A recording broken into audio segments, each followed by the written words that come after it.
Assalamualaikum warahmatullahi wabarakatuh. Kami dari mahasiswa Universitas Negeri Gorontalo, Fakultas Ilmu Pendidikan, jurusan Manajemen Pendidikan, mata kuliah Pancasila dari kelompok 1.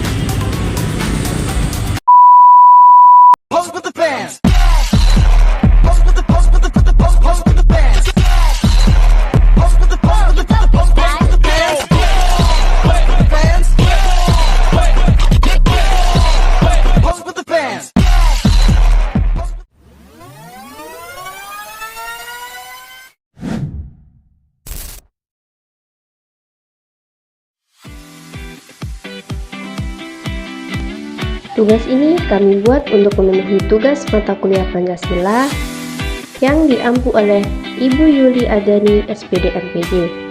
Dan di sini kami akan membahas mengenai tentang ketimpangan sosial dan ekonomi yang ada di Indonesia.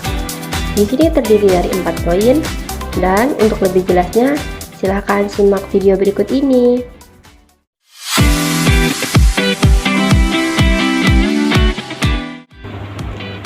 Pancasila adalah dasar negara Indonesia yang mengandung 5 sila yang menjadi pedoman hidup berbangsa dan bernegara.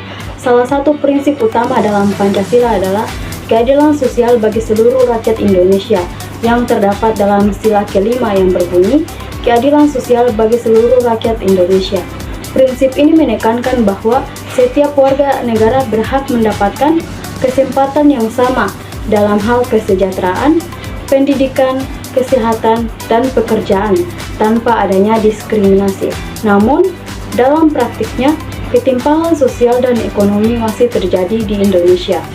Ketimpangan ini merujuk pada ketidakseimbangan dalam distribusi kekayaan, pendapatan, dan akses terhadap berbagai sumber daya seperti pendidikan dan kesehatan.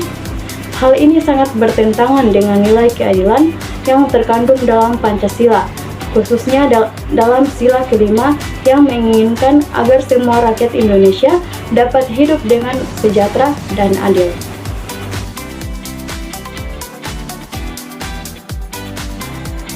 Penjelasan sederhananya, ketimpangan sosial dan ekonomi terjadi ketika ada perbedaan yang besar, yaitu antara orang kaya dan orang miskin, antara daerah yang maju dan daerah yang tertinggal.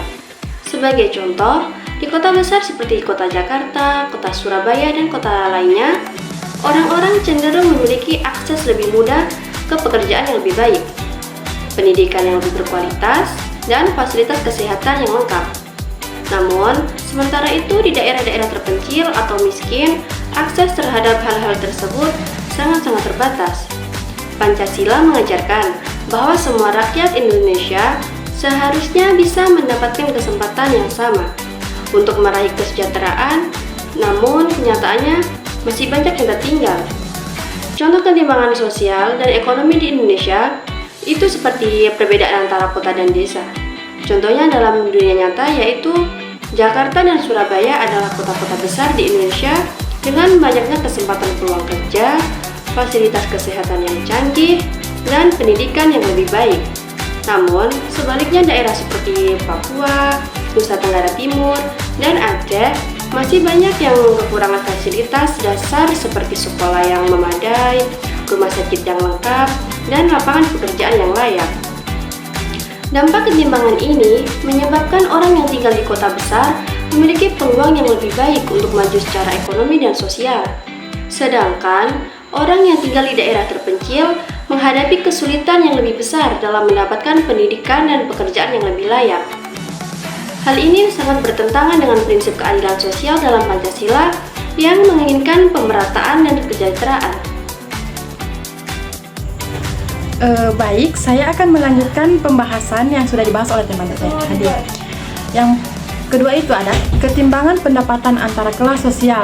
Contoh di dunia nyatanya yaitu di Indonesia ada perbedaan yang sangat besar antara orang kaya dan orang miskin.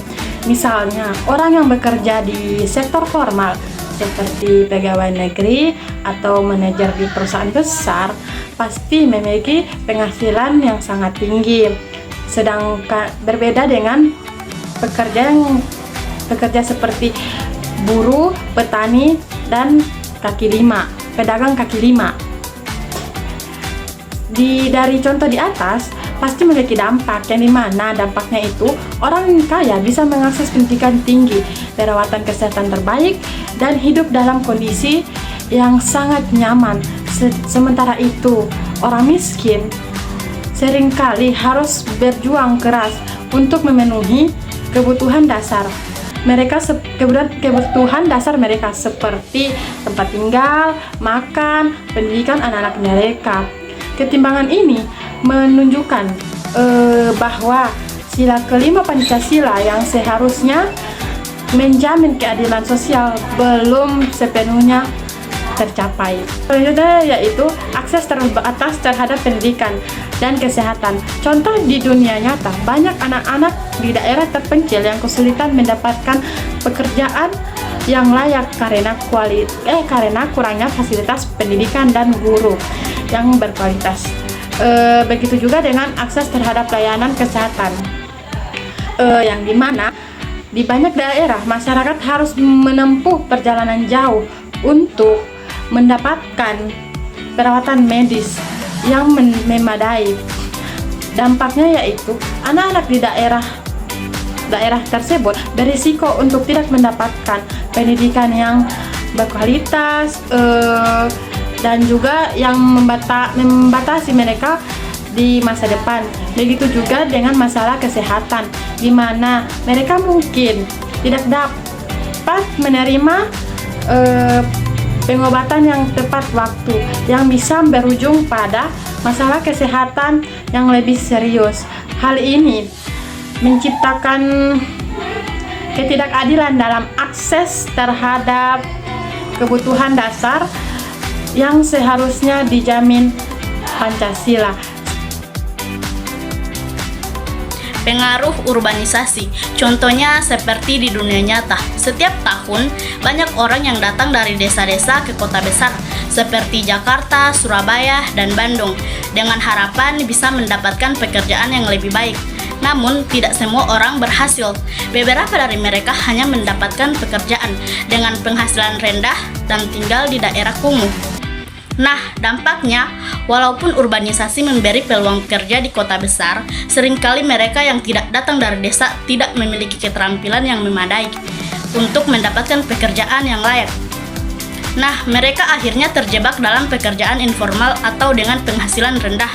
Ketimpangan ini memperburuk kesenjangan ekonomi antara penduduk kota dan desa. Mengapa ketimpangan ini bertentangan dengan Pancasila? Pancasila menekankan nilai keadilan sosial bagi seluruh rakyat Indonesia, yang berarti bahwa semua warga negara seharusnya mendapatkan hak dan kesempatan yang sama untuk layak hidup. Ketimpangan sosial dan ekonomi yang ada saat ini, baik antara daerah maupun antara kelas sosial, menunjukkan bahwa prinsip keadilan sosial ini belum sepenuhnya tercapai. Apa yang bisa kita lakukan? Untuk merangi ketimpangan sosial dan ekonomi di Indonesia saat ini, beberapa langkah yang bisa kita ambil, diantaranya yang pertama, meningkatkan infrastruktur di daerah tertinggal.